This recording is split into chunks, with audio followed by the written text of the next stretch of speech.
Өздеріңіз көрдіңіздер, бүгінгі жиын жақсы өтті, халық жалпы қолдап отыр. Барлығыңызды алдағы 15 наурызда болатын референдумға келіп, дауыс беруге шақырамын. Өз таңдауларыңызды жасаңыздар.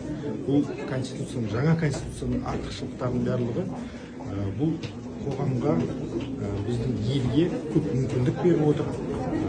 Бұл өйткені заман талабы сай отыр.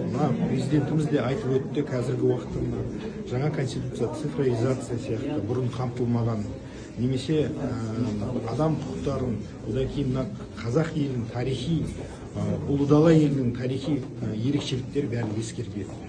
Сонымен қатар айта кетерлігі, бұл конституцияны, 95 жылғы конституцияны жаңа өздеріңіз естідіңіздер, 3 шетел азаматы жазуға атсалысқан екен.